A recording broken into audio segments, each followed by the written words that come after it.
Anybody who's been to one of my live streams will likely know I'm a big fan of Tron. Greetings, programs. Not Legacy or any of the newer stuff, but the original 1982 movie. In fact, I'd put it up there with Dot Hack as one of the most formative pieces of media I've experienced. There are plenty of things I'd love to share with all of you, but this is, at the end of the day, a Let's Play and gaming channel, so sometimes I'm not really given an opportunity to talk about something. And sometimes I am. With Tron Ares absolutely bombing, it got me thinking about how we got here, and where it could have gone. But first, let's talk about the first Tron.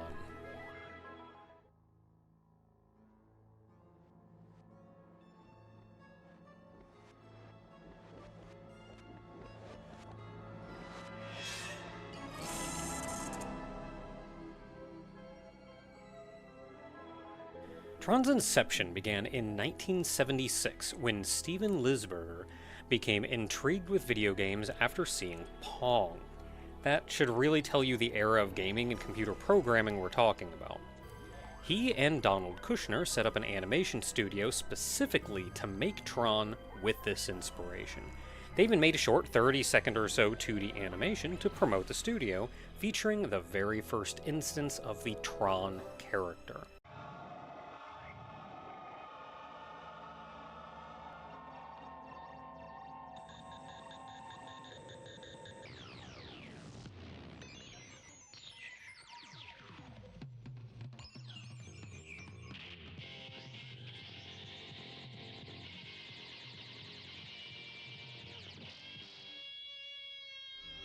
His name coming from Electronic. He looked very different. The initial plan was to use backlit animation, presumably for the programs, and live action, presumably for the real world. The plan caught the attention of Alan Kay, a computer scientist, who convinced Lisberger to use computer-generated imagery instead of just hand animation. Lisberger shopped around to find funding, contacting Warner Brothers, Metro-Goldwyn-Mayer, and Columbia Pictures, but had very little luck until Walt Disney Productions agreed to produce the project. Now make no mistake, no one user wrote Tron. It's almost a perfect storm of creative minds and corporate decisions. Bonnie McBird wrote the original drafts for the film, turning Lisberger's vague ideas into a concrete story. Once Disney acquired the project, the story was drastically changed. McBird had initially written a somewhat comedic story, while Disney wanted a significantly more mature story. In the end, none of McBird's initial dialogue remained. Disney also brought some amazing designers aboard, like Sid Mead for vehicle design and a lot of set design. Sid Mead has also done designs for Blade Runner, Aliens, and has been described as the artist who illustrates the future. The main set and costume designer for the film was French artist Jean Giraud, perhaps better known as Mobius. Mobius! Absolutely my favorite artist. I could make a whole video just talking about him. He's predominantly an illustrator and comic artist, with series like The Long Tomorrow and Airtight Garage, but his influence at the time really cannot be understated. He was longtime friends with Hayao Miyazaki, and was a major influence on Ridley Scott, John Carpenter, Mike Mignola, George Lucas, and many, many more. He even did the costume design for Alien, and you cannot tell me everything about Dumont and the I.O. Tower wasn't 100% Mobius. Spoilers ahead for a 1982 movie. Encom, an absolutely massive tech company. Software, networking, security, hardware, robotics, you name it. A recent hacking attempt has caused them to close off network access to a large group of employees, leaving them unable to access their own programs. Alan Bradley, creator of a security program called Tron, gets frustrated about this and vents to his girlfriend Laura Baines, an engineer working on a digitization laser. Laura guesses that the hacker is her ex-boyfriend, Kevin Flynn, who was fired from Encom a few years ago. Kevin Flynn, one of Encom's brightest young software engineers, wrote a video game called Space Paranoids. Enter another software engineer, not so young, not so bright, but very, very sneaky, Ed Dillinger. Flynn comes in one day finding all of his data is gone, and a few months later, Dillinger presents Encom with 5 very familiar video games, and gets a big fat promotion. Presently, Dillinger has climbed his way up to Senior Executive Vice President, and canned Flynn as soon as he could. Flynn is convinced there's proof of the theft somewhere in Encom's system. Alan, along with Laura, increasingly frustrated with Dillinger and his own program, the Master Control Program, controlling the company and users with an iron grip, offer to help Flynn break in, get Tron up and running, and shut down the MCP. Now that is a big door. Laura sets Flynn up on her own terminal, giving Flynn more direct access to the system. The MCP, frustrated with Flynn's repeated attempts, turns the digitization laser on him, bringing Flynn into the digital world, where the MCP runs the show. We're also shown that the MCP has big real-world plans, is breaking into networks across the country, and is even blackmailing Dillinger with proof he stole Flynn's programs.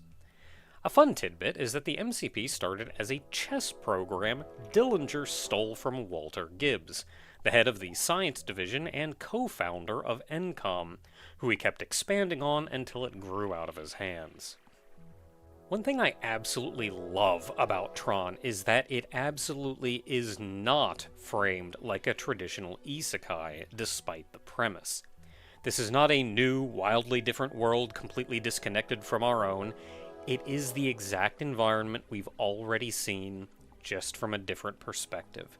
And everything within it has a direct real-world relation or effect.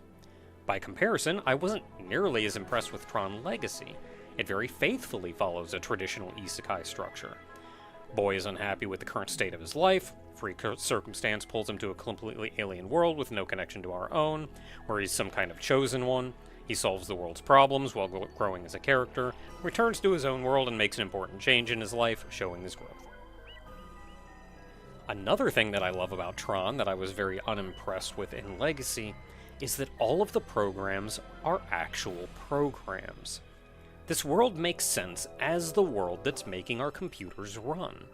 All of the programs have their own jobs to do, which are directly related to and directed by their user. It's not just another place with people being people. RAM was an actuarial program for a big insurance company, helping people plan for their future needs. Crom was a compound interest program for a savings and loan. The game grid exists because a significant part of Encom is its video game and arcade presence, where programs will actually play against users at arcade machines, or against each other, presumably in an attract mode. Light cycles exist because of the light cycle game Flynn made. The reason tanks and recognizers exist is because they were the player and primary enemy in Space Paranoids. A cutscene from Tron has Yori taking Tron to her apartment where they share a romantic moment and a glimpse into a more human life they lead. Lisberger didn't want the scene removed, and even wanted Yori to enter the real world at the end of the movie. Even Bruce Boxleitner, the actor for Alan and Tron, said the scene was confusing because they were supposed to be computer programs. This was, of course, all cut, and is another instance of the perfect storm making this movie what it is. I feel like Tron Legacy is the movie that Lisberger wanted to make, and the original Tron is a crowd of people reining him in. In my own opinion, very much for the better. How technically impressive the movie is for the time is also not to be understated. Reminder, this was 1982, when the biggest video games were in arcades and were stuff like Pac-Man and Space Invaders. There was no such thing as computer animation. They had to set up and render each frame of CG one by one. Film wasn't digital either. They added the CG to the movie by pointing a film camera at a computer screen. The glow on all the characters was added by hand to black and white film. Speaking of the glow on the characters, originally the plan was to have the good guys all be yellow and the bad guys all be blue, like Lisberger's original animation. This got changed around partway through filming, so the good guys were blue and the bad guys were red, but some of the film had already been finalized. So there are parts, like the beginning, where Clue is yellow and the MCP tank drivers are blue. The protagonist's light cycles are also shades of red and orange, while the enemies are blue. I actually really like this mix match, as it makes the color feel like it's more tied to purpose, how they were written, or something not quite explained to us, instead of a flat good versus evil. Of course, at the end of the movie, Tron destroys the MCP with Flynn's help, which boots Flynn back to the real world with proof of Dillinger's theft. Dillinger is fired, and Flynn is brought back on and promoted. A pan-out shows city lights and red streaks of cars looking a lot like the digital world, and leaving us with the thought that maybe programs and users aren't really so different. A full 20 years after the movie was released, Disney thought it would be a really cool idea to make a sequel that is also a video game. I couldn't find any information about where this decision came from. Even concerning the original movie, any of Disney's decisions were obfuscated as Disney wanted this. The company they approached for it was Monolith Productions. The team at Monolith were huge fans of Tron and were ecstatic. They started brainstorming all kinds of ideas for the mini-games like the Light Cycle and Space Paranoids. Then Disney said they were impressed with the other games Monolith had made, which included Blood and No One Lives Forever, and that they wanted a first-person shooter. A bit taken aback, Monolith still excitedly accepted. They struggled every step of the way trying to make the game as similar to and respectful of the original movie as possible, while still somehow turning it into an FPS. The end result was 2003's Tron 2.0. Tron 2.0 is currently available to purchase on Steam and GOG for like $10. It was originally made for Windows XP, so it struggles a bit on modern systems. I'm currently running it with the unofficial version 1.042 patch, which mostly just fixes a few bugs and updates some underlying architecture. I'm also using the Killer App mod, which fixes a few more bugs, fixes multiplayer, and even adds widescreen support. So, welcome to Tron 2.0.